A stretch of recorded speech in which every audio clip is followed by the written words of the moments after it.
Olá, alunos! Bem-vindos a mais uma aula. Nessa aula, nós iremos abordar a parte 4 do nosso conteúdo. Nós vamos estar falando um pouco sobre a conservação de alimentos pelo frio. Os nossos objetivos de aprendizagem serão identificar o fundamento da conservação pelo frio, reconhecer os métodos envolvidos na preservação pelo frio, distinguir o fundamento da refrigeração e do congelamento, e definir os conceitos da conservação pelo frio sobre os produtos alimentícios. Bom, vamos começar falando um pouco sobre a conservação de alimentos pelo frio. Então, o primeiro parágrafo diz: a maioria dos alimentos vegetais, como também os de origem animal, são alimentos muito perecíveis. Portanto, necessitam de aplicação de procedimentos de conservação e armazenamento imediatamente após a colheita ou abate. Então, entre essas fases da produção de alimentos, que vai desde a colheita ou abate até a distribuição, podem ocorrer perdas de matérias-primas ou produtos já prontos por deterioração ou falhas no armazenamento. Por isso, é necessário que exista o emprego dos métodos de conservação de alimentos. No próximo ponto, neste caso, o método mais utilizado para prolongar a vida útil desses alimentos é o emprego de métodos de conservação pelo frio. A produção contínua de frio para aplicação na indústria alimentícia, iniciada no século XX, foi justamente uma das grandes inovações da tecnologia dos alimentos. Então, a produção de frio para a indústria dos alimentos foi um grande avanço e possibilitou o armazenamento e transporte de produtos perecíveis. Uma curiosidade que nós temos aqui é que o homem pré-histórico guardava a caça em meio ao gelo para comê-la posteriormente.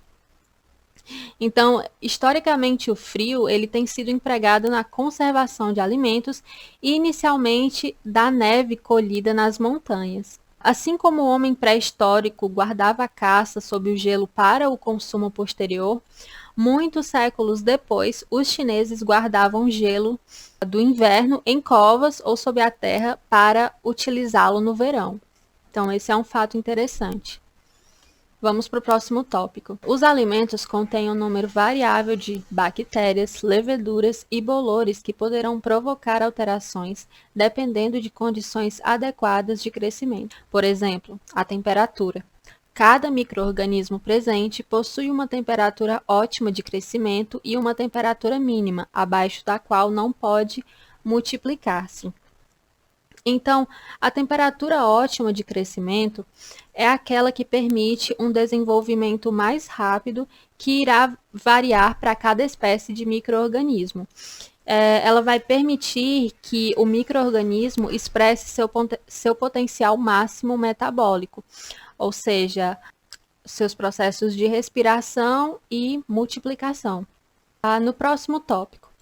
A preservação pela diminuição da temperatura do alimento possui benefícios importantes na manutenção das características sensoriais e do valor nutricional para a produção de alimentos de alta qualidade. Então, quanto mais rápido o processo de congelamento após a colheita ou o abate, mais bem preservados ficarão os nutrientes daquele alimento. E quanto antes o produto for parar no freezer, maior a garantia que suas substâncias benéficas serão mantidas. Então, aqui nós temos uma pergunta: quando utilizar refrigeração e quando utilizar o congelamento? A refrigeração ela será utilizada para conservações a curto prazo, enquanto o congelamento ele será utilizado para conservação a longo prazo, certo? Vamos agora para os princípios fundamentais. Então, primeiro, o alimento deve ser sadio, pois o frio não restitui uma qualidade perdida.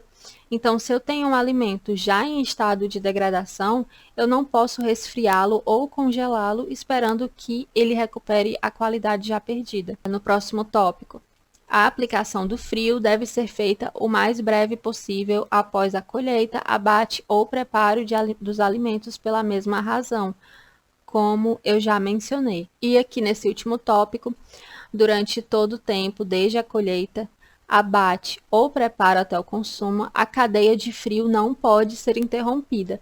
O que isso significa? Que há risco de contaminação microbiológica se essa cadeia de frio for interrompida, porque a parte externa do alimento vai estar numa temperatura adequada para a proliferação de micro-organismos. E ao recongelar, terão mais micro-organismos do que eu tinha no início.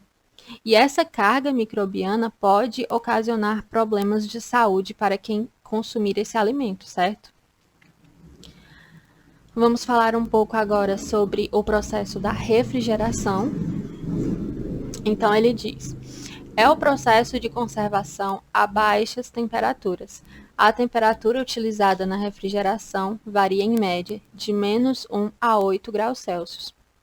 Geralmente é utilizada em combinação com outras técnicas de conservação, como, por exemplo, a fermentação ou pasteurização, ou então como forma de conservação temporária de matérias-primas no aguardo do processamento. Fermentação, no caso, como leite, iogurte, no caso da fermentação e da pasteurização, e no caso das matérias-primas, como frutas, carnes, esperando o seu processamento. E as temperaturas empregadas vão depender da natureza do alimento, qual tipo daquele alimento. Aqui no próximo tópico ele diz, devem ser considerados no armazenamento sob refrigeração alguns pontos importantes, que são a temperatura, a umidade relativa, a circulação de ar, a luz e a composição da atmosfera no interior da câmara de armazenamento.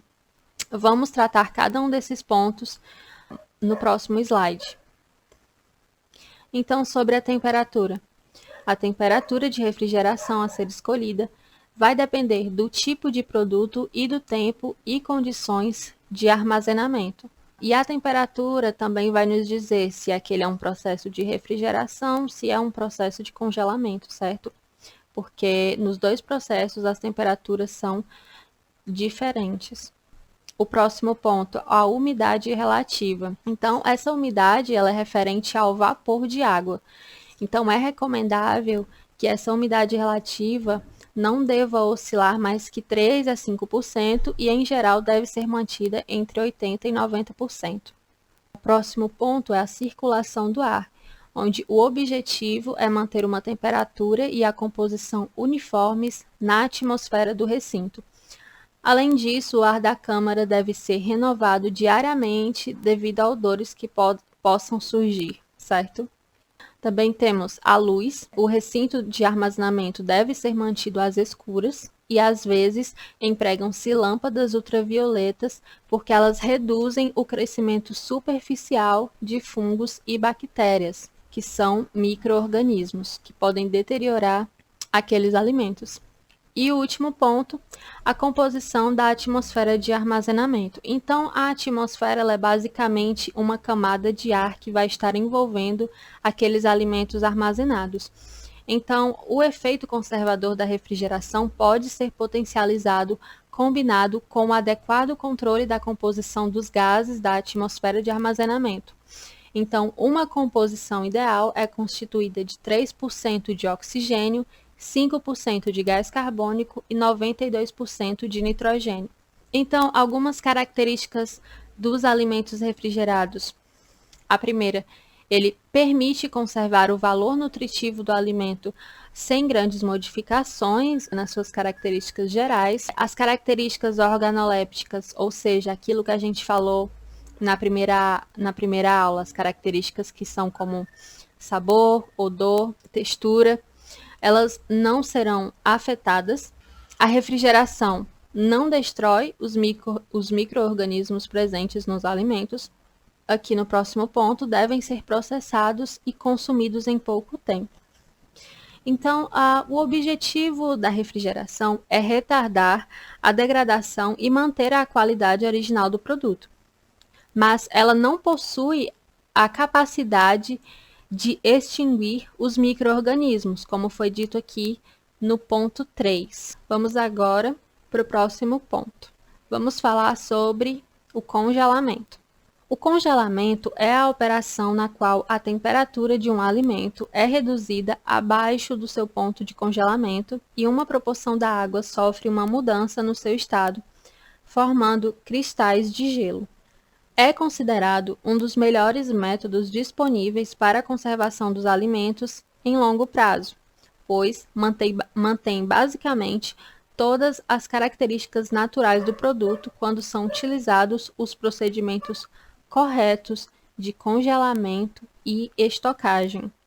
É importante ressaltar nesse ponto que o congelamento ele não vai piorar e nem melhorar o estado daquele alimento, ele vai apenas manter como ele já está, certo? Por isso é essencial congelar produtos em boas condições, porque dessa forma o congelamento irá preservar nutrientes e as características organolépticas daquele produto. No próximo tópico, é necessário que o produto seja conservado a baixas temperaturas, desde a produção até o seu consumo. Como já foi dito na parte da refrigeração, no congelamento da mesma forma, é importante que assim que aconteça a colheita, o abate daquele produto, ele seja, se ele não for ser consumido na hora, que ele seja rapidamente levado ao resfriamento ou ao congelamento para que ele seja conservado de uma forma melhor.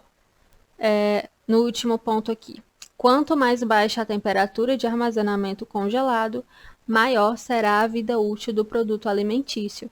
E é por esse motivo que o congelamento, por ter uma temperatura mais baixa do que o resfriamento, será um processo que irá permitir que aquele alimento tenha uma vida útil maior, certo? Algumas características gerais do congelamento.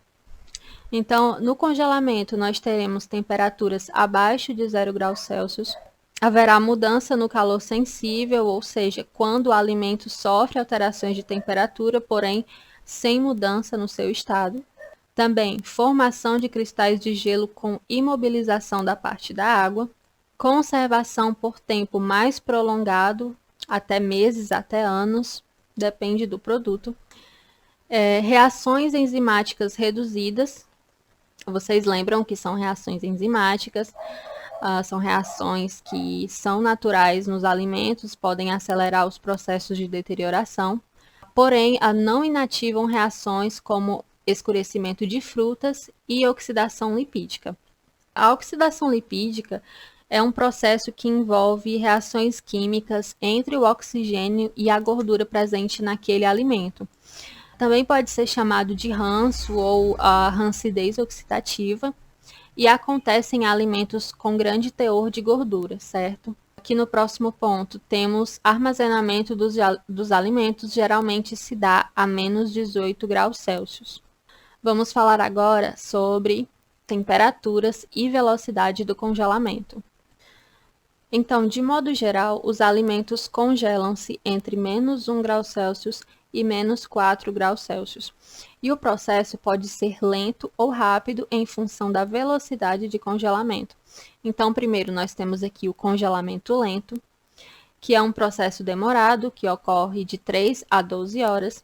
A temperatura vai decrescendo, ou seja, diminuindo gradativamente, aos poucos, até chegar ao valor desejado.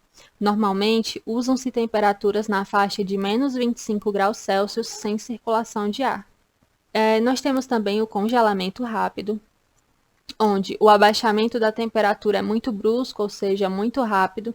Geralmente, usa-se a temperatura da ordem de menos 25 graus com circulação de ar, ou menos 40 graus Celsius com ou sem circulação de ar. E após o congelamento rápido, o produto em geral é armazenado a menos 18 graus Celsius. Então, nós temos o congelamento lento, a menos 25 graus sem a circulação de ar, e temos aqui o congelamento rápido, que pode ocorrer com ou sem a circulação de ar, com temperaturas de até menos 40 graus Celsius. Vamos falar agora sobre alguns métodos de congelamento. No congelamento por ar, nós temos dois modos. O primeiro é o congelamento por ar sem movimento, que é o método mais barato, porém muito lento. Um exemplo deste método é o tipo encontrado nos congeladores domésticos, onde a temperatura final vai variar de menos 10 a menos 20 graus Celsius. Nesse congelamento por ar sem movimento, o alimento é mantido na câmara até o congelamento, podendo haver a variação no tempo desse processo. Essa variação vai depender de fatores como a temperatura da câmara, a qualidade do alimento, a temperatura inicial e também o tipo, tamanho e a forma do alimento. Também temos o congelamento por ar insuflado, onde o ar bastante frio movimenta-se em alta velocidade, produzindo assim um congelamento relativamente rápido, e este sistema poderá ocorrer dentro de uma câmara, em um túnel adaptado em esteira ou não. Este é um processo mais industrial, mais utilizado por empresas que visam conservar os seus alimentos através desse método de congelamento. Também temos o congelamento por contato, onde o alimento a ser congelado é colocado em contato com uma placa resfriada por uma substância refrigerante, ou então é colocado dentro de um recipiente que será submerso no refrigerante, ou ainda o produto é colocado dentro de caixas de papelão ou cartolina colocadas em placas de metal resfriado. Então aqui nós temos um esquema de um congelador de placas. O congelador de placas é o tipo mais comum para o congelamento por contato, onde os alimentos são distribuídos sobre essas placas ocas, por onde vai circular esse ar refrigerante. Em seguida, será aplicada uma leve pressão entre o produto e as superfícies frias, para que haja uma maior velocidade de congelamento. Também temos o congelamento por imersão, onde ocorre a imersão direta dentro do meio refrigerante ou a pulverização do líquido refrigerante sobre o produto, havendo assim um congelamento quase que instantâneo, ou seja, ultra rápido. O líquido refrigerante deve ter certos requisitos, tais como não ser tóxico, ser puro, não conter odores ou sabores, e entre outros. Nesse esquema, estamos vendo o esquema de congelador por imersão. Nesse sistema, o alimento é transportado nessa esteira rolante até um tanque onde circula um líquido refrigerante contra a corrente. As principais vantagens desse sistema é que o contato do produto com o líquido refrigerante vai resultar em um processamento rápido e de baixo custo. Mas geralmente esse processo é utilizado apenas em produtos já embalados. Agora vamos falar um pouco sobre o processo do descongelamento. Então, de uma maneira geral, ele deve ser lento e sob a temperatura de refrigeração. Alguns requisitos básicos: evitar o aquecimento excessivo do produto, reduzir ao mínimo o tempo de descongelamento e evitar a desidratação excessiva quando se utiliza o ar. Então, a forma correta de descongelar é retirar o alimento do congelador e deixá-lo no freezer sob refrigeração. Com carnes, esse processo demora em torno de 24 horas para ocorrer o total descongelamento. E no caso de pratos prontos, eles podem ser levados diretamente ao micro-ondas. Então, essa é uma parte muito importante, porque, vejam bem, é importante que esses alimentos em processo de descongelamento estejam protegidos em recipientes como esse aqui da foto, tanto para evitar a desidratação excessiva do produto, como tem aqui, como também para evitar o gotejamento dessa água que vai sair desse alimento congelado em outros produtos que estarão dentro da geladeira, certo? Para que não haja uma contaminação cruzada entre esses produtos. Então, o motivo pelo qual não é recomendável o descongelamento em temperatura ambiente é porque isso pode favorecer a multiplicação microbiana, certo?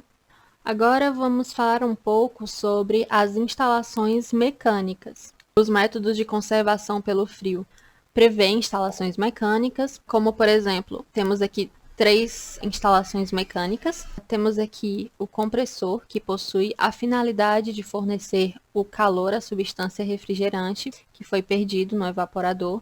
O gás, ao sair do evaporador, recebe uma forte compressão, o que aumenta sua temperatura, sendo então levado ao condensador. E o condensador, por sua vez, onde o gás que veio do compressor liquefaz-se e passa para o estado líquido ao entrar em contato com a temperatura fria do condensador, sendo em seguida orientado para um depósito, onde aguardará a oportunidade para ir ao evaporador. E no evaporador, a substância refrigerante sob forma líquida necessita de calor para passar ao estado gasoso. Assim, a evaporação da substância refrigerante dentro do evaporador irá roubar o calor do ambiente e, consequentemente, o produto se resfriará. Então, funciona como um ciclo. O gás do compressor é levado para o condensador, passa para o estado líquido e em seguida vai para o evaporador e assim se repete o processo. Então, vamos para o próximo tópico. Ele diz que as substâncias refrigerantes devem apresentar as seguintes características: possuir baixo ponto de ebulição. Para quem não sabe, o ponto de ebulição é onde a substância passa do estado líquido para o gasoso. Não ser inflamável, deve ter alto calor latente de vaporização, não deve ser corrosiva, ou seja, não deve atacar metais, nem alterar os óleos lubrificantes, não deve ser tóxico ao homem, ao ser humano, e não deve exigir pressões elevadas para condensar, e deve ser de baixo custo. Então, vamos aqui para o próximo tópico. Vamos falar sobre os efeitos da conservação pelo frio sobre os alimentos. Então, aqui no primeiro tópico ele diz: produtos que possuem elevado teor de gorduras insaturadas, como peixes gordos e carne de suíno, quando armazenados sobre congelamento, têm sua vida útil reduzida, quando comparados com produtos com menor grau de gordura insaturada. Então, isso ocorre, pessoal, devido ao processo de oxidação lipídica ou ranço, como eu já havia falado para vocês anteriormente. Próximo ponto. Para evitar o escurecimento enzimático, as frutas e hortaliças devem passar pelo processo de branqueamento antes do congelamento. Então, o processo de branqueamento é aquele processo que nós já estudamos anteriormente, certo? Em aulas passadas. E é importante que as frutas e hortaliças, antes de serem congeladas, passem por esse processo de branqueamento para que não aconteça o escurecimento enzimático. O escurecimento enzimático é ocasionado por enzimas já presentes naqueles alimentos, certo? É um processo natural. E aqui no último tópico, a textura pode ser afetada, por exemplo, no caso de sorvetes devido à cristalização da lactose. A lactose, para quem não sabe, é o açúcar presente no leite e nos seus derivados. Então é isso, pessoal. Essa foi a nossa aula sobre conservação de alimentos pelo frio. Espero que todo o conteúdo tenha ficado claro para vocês. Eu peço que, para se aprofundar nos conhecimentos sobre esse assunto, vocês leiam um capítulo completo da apostila, o capítulo 4. Qualquer dúvida, vocês podem falar comigo, podem pedir orientação sobre algo que não tenha ficado claro. E eu desejo a todos um bom desempenho nas atividades, bons estudos e até a próxima!